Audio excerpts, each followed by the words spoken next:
So our next speaker is Mark Elliot from of course, from University of Manchester. Thanks, Mark.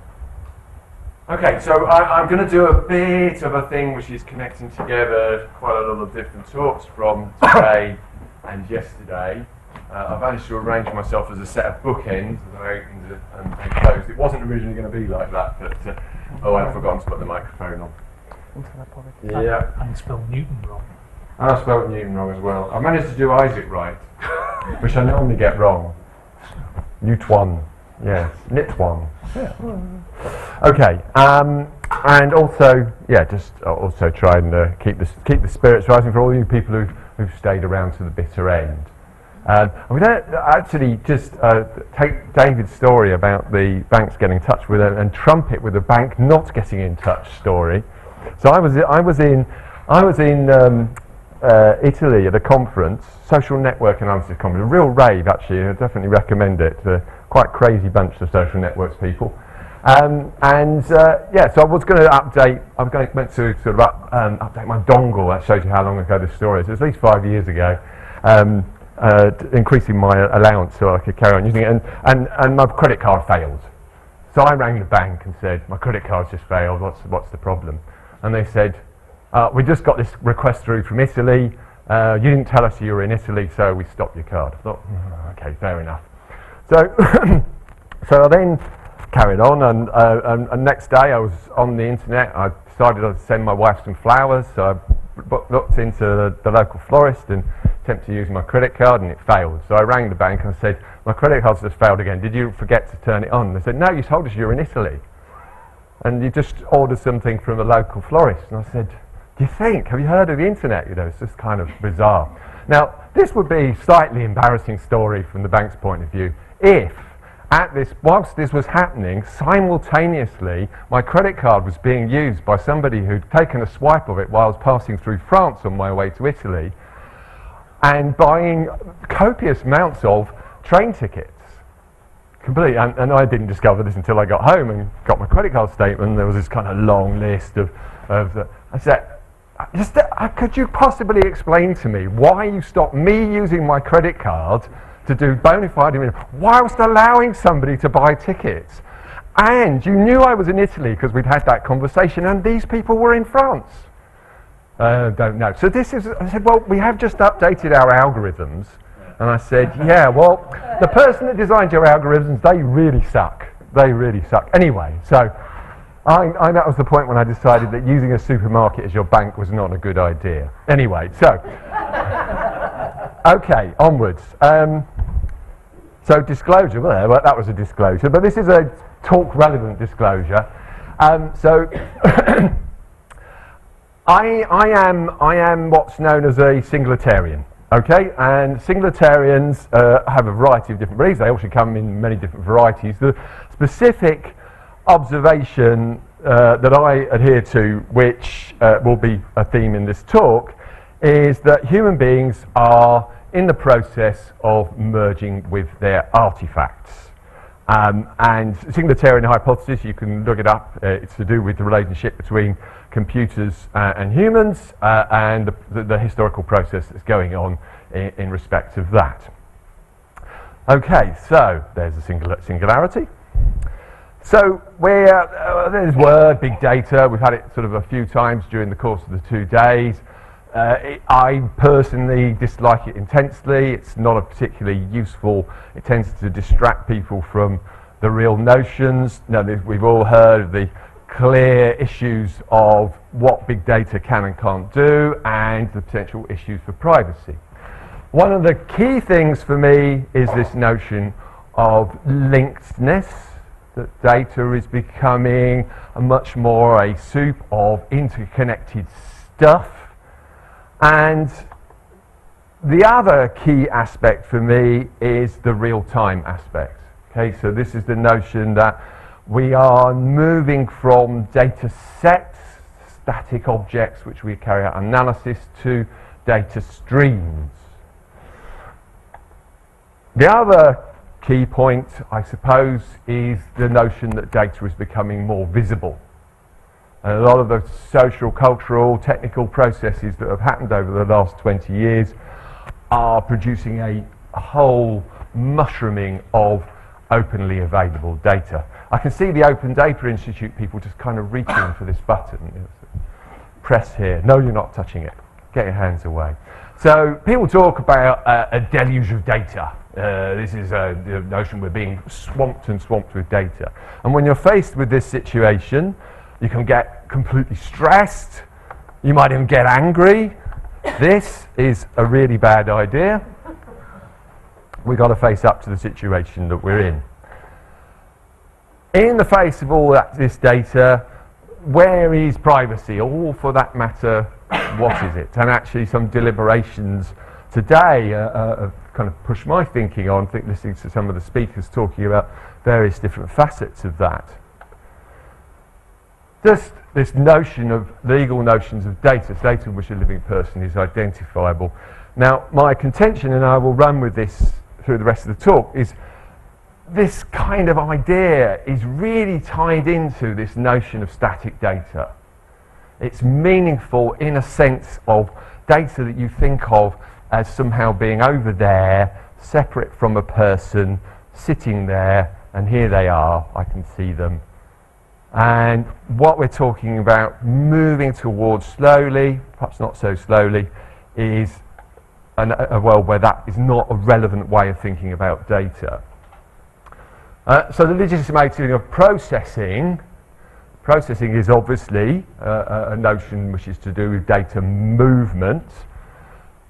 Legal imperatives, overriding interest, consent, anonymisation, and all of these are processes which happen in sense of looking from the outside in. Now some of them one can think of as more active than others. Consent is potentially an active process, and David's given a very good talk on that, as indeed has Richard this afternoon. And we should be thinking about how we can adopt more active approaches at the processes by which people have access to control and manipulate their own data. So the orthodox solution, which we discussed yesterday, to dealing with this, trying to square the circle, as it were, is anonymisation. And these are the things that we've been discussing certainly yesterday and to a certain extent today. I suggest, as I did yesterday, that it's a system of risk management, primarily for people who have a set of data which they're wanting to make a certain set of decisions about, not a privacy preserving technique. It's several steps away from that. What has happened there? There should be some... okay, I'll not worry about it, I'll carry on. Yeah, it's a shame really, because it's a video that should have played, but anyway, it's not worth trying to stop and work it out. So this is my prediction. I made this yesterday as well. So, and I think again it will become clearer because of what I think is going to happen next, what we're heading towards. It's not that anonymisation is going to be beaten. Okay, so this is a kind of model that you can think of. Necessarily, it's just that it's going to become irrelevant. And the process I think we're going through from a situation, what we're talking about now is there is this data that is about me to data which is part of me.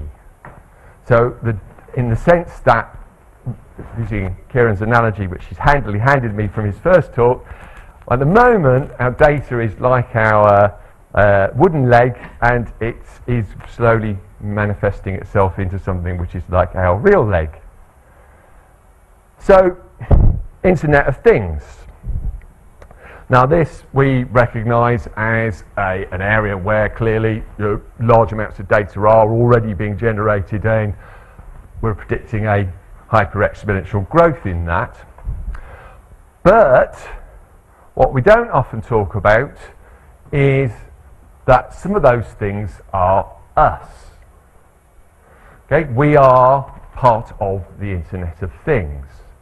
So, put your hand up. I just did this question yesterday, so I'm fairly confident about the response.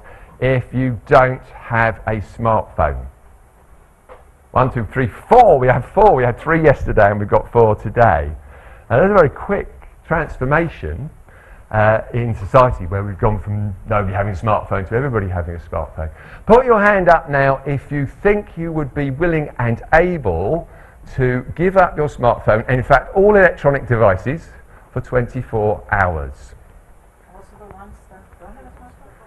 Oh well, we can do that as well. I've got an iPad, so okay, we'll come back to that in a moment. Okay, drones. Okay, so this drone here, this is a UCLA experiment. It was 3 years ago. There's some recent updates. Is being controlled by thought. Okay, so this is a brain-computer interface. So the operator has things to think which cause the drone to go left, right, up, down, forward, backwards, and so on. This is the initial experiment. The goal was to drive it through this lovely hoop of balloons.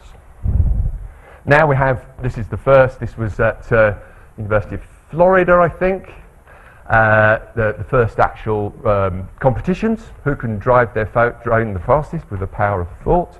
I actually had, only a few weeks ago, I was staying at a retreat, and they had a device in there whereby you would operate moving a ball up a track, and the way you did that was to relax, which, if you're competitive, is very, very difficult.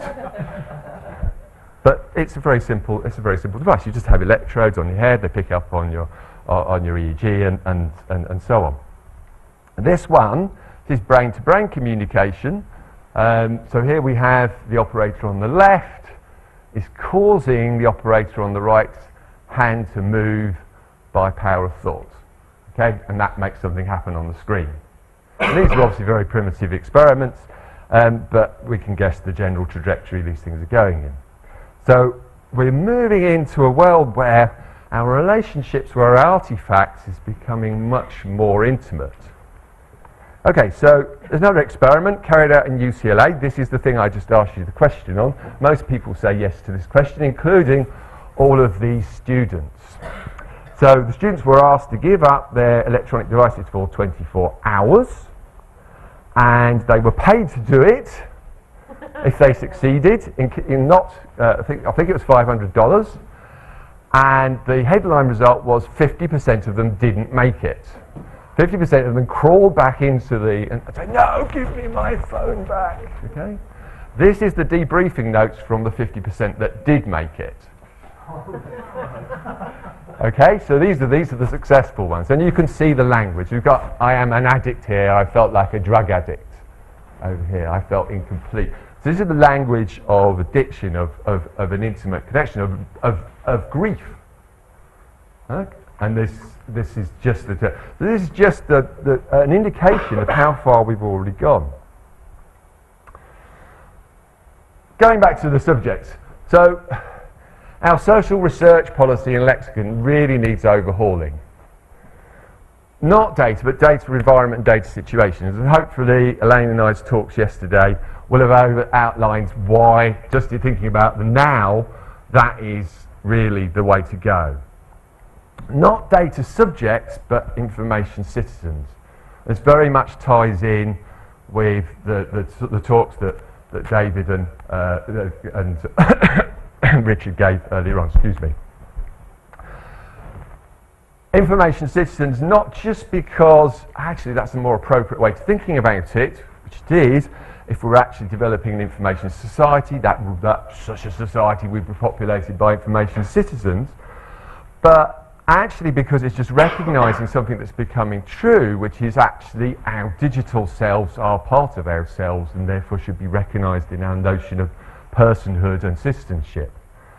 Not data protection, but data abuse, because therefore all of the things that people will do and misusing in terms of misusing data actually become akin to crimes in social physical space. So why do we need to treat them differently? So from a research paradigm point of view, we need to stop thinking about square, rectangular databases of data and recognise that this is the thing that we are, or should be, analysing.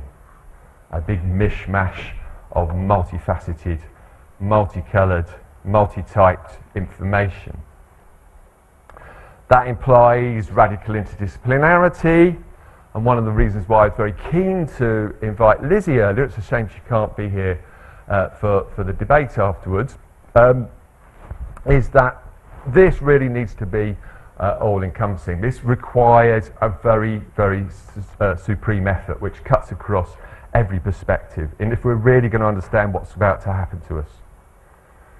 Thinking about notions of governance and social policy, here's an old-style view of how we have impact. So there's some new policy, this generates behaviour, which generates data. Sometime later, some analysis is done, there's some research findings, and that feeds back into policy via impact. And you could substitute policy for commercial activity or whatever.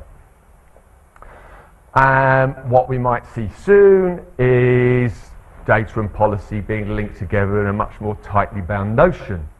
So rather than having to go through this research cycle in this kind of separated way, the research process is built into the data policy engine, policy analytics. We see it already starting with notions of predictive policing. So here we have a policy. We are directly able to stream the data, which is the immediate impact of this policy, from observation, and that feeds back into the policy. This becomes more like a thermostat mechanism. Of course, a thermostat mechanism is a mechanism of control. So there you might go, right, so privacy is dead, and I've covered most of the different forms of privacy in that Kieran was talking about earlier on during the course of the first half of this talk. So these are two quotes, famous ones, zero privacy anyway, get over it. For all practical purposes, privacy is dead. Now, as I made it clear at the beginning, that only makes sense if you're thinking about privacy in terms of secrecy, of information being hidden. And I think I made it clear at the beginning, I don't think it's to do with that. I think it's to do with the relationship of a person and the information about them and the space about them and various other aspects of their environment. Actually, it's significantly all about disclosure. This is a mechanism of personal control over information that I'm revealing, who I'm choosing to talk to, what I'm choosing to say to them, how I'm choosing to interact with them in physical as well as social, verbal ways. Not only that, it's how I control what those relationships are. And if we don't have that, then we have this idea of homogenization, which there's some evidence is happening. So, and we hark back to social philosophy here, Goffman and Mead, where we think identity, I think of it as identity as being represented through to others through disclosure and formed from those interactions. And that's a fairly sort of well-established social science cycle. So you can think of disclosure as the mechanism by which we operate our privacy, and that's why I asserted at the beginning that somebody who is on Facebook revealing information about themselves is operating their privacy. They're not giving it up. It's the wrong language.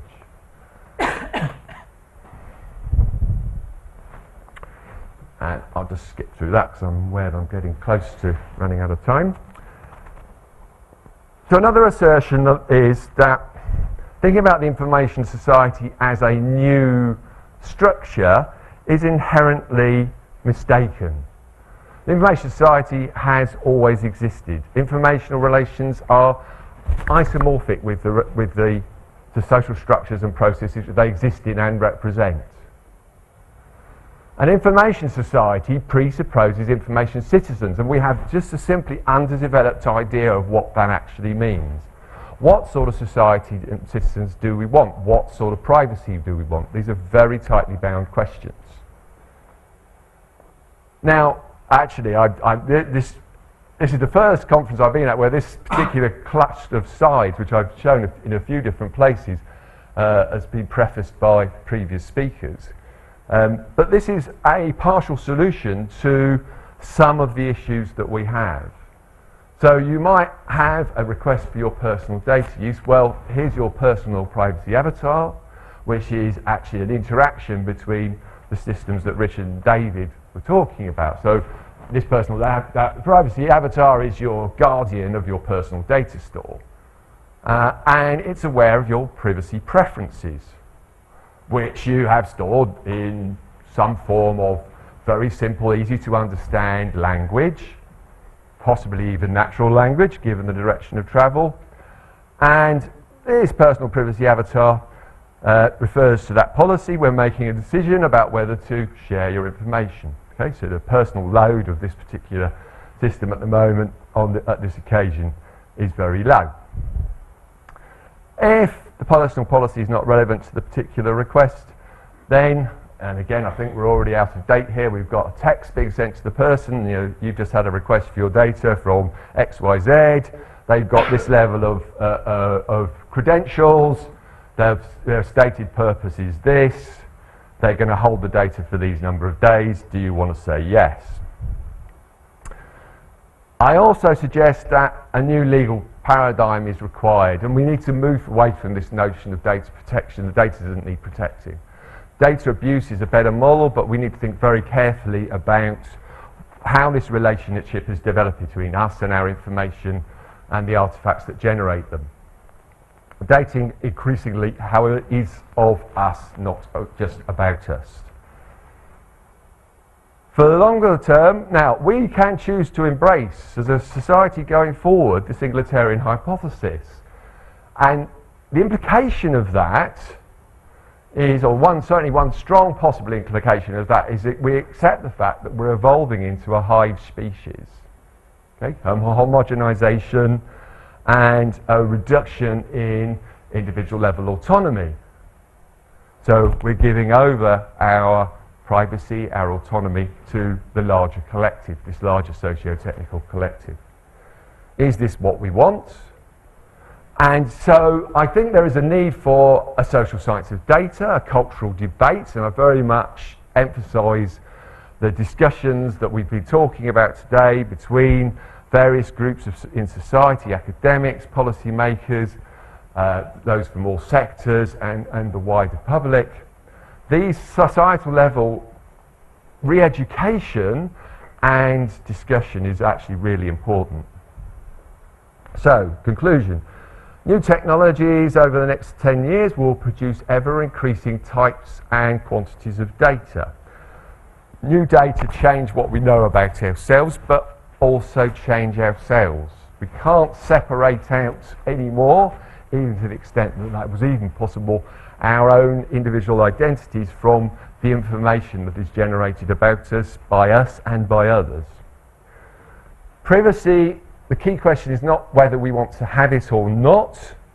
It's not actually a meaningful question. So my fundamental assertion is to be human is to be private, but what does that mean? Our privacy can be located within the individual, within the group, within the wider society. So, in essence, deciding what sort of privacy we want is deciding what sort of society we want. So this is a very important question. There is a pressing need for a social science of data, an understanding of data, real deep understanding of data generating processes and what they actually mean, and beyond the statistical understanding with which that term is usually used. And we need a re-educated populace. There's not a choice that we have. This is something that's happening now, and at the moment we're at a very low level of education with respect to data. Now I think, and I think the point that Malcolm made in his, in the video certainly I got from, and certainly with my own experience of the work that I've done in those sort of deliberative fora, is that actually this is not stuff that people can't understand. You know, averagely educated people can't understand. If they go through the process, A, they usually enjoy it and get a lot out of it, and B, at the end, they do actually understand. The notion of being informed then becomes relevant. Okay, thank you.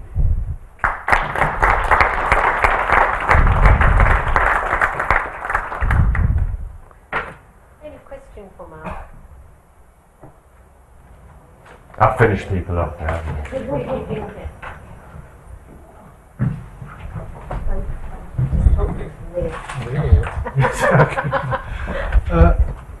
Thanks, Mark. Or reconfiguring the whole of human psychology.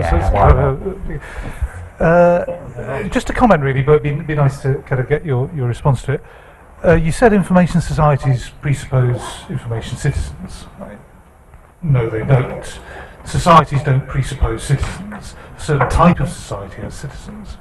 Citizenry is about a relationship between you and the society. So an alternative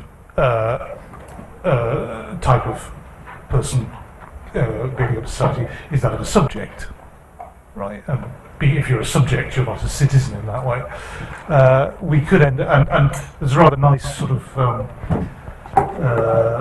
parallel between, data subject. An information society might just be made up of data subjects, and that sounds to me like a pretty poor relation between the individual and society. I think the point. So the point I'm making is actually we have to work to create information citizens. It's quite a revolutionary process, particularly from our starting point. And I don't know whether you want to say anything about. I mean, you laid the groundwork, I think. Yeah. I mean, I think that's a very reasonable point, and I may have been a little loose with my language at that point. So I guess. Well, I needed another word to describe individuals that captured the notion, all possible notions of what individuals might mean in the context of societies. There's a discussion about what societies mean that don't exist with citizens that have something else, but that becomes a semantic debate. I think the fundamental point that you're making, I would agree with. That actually, what I'm talking about is fundamentally is that we don't have these things at the moment, and we need to have them.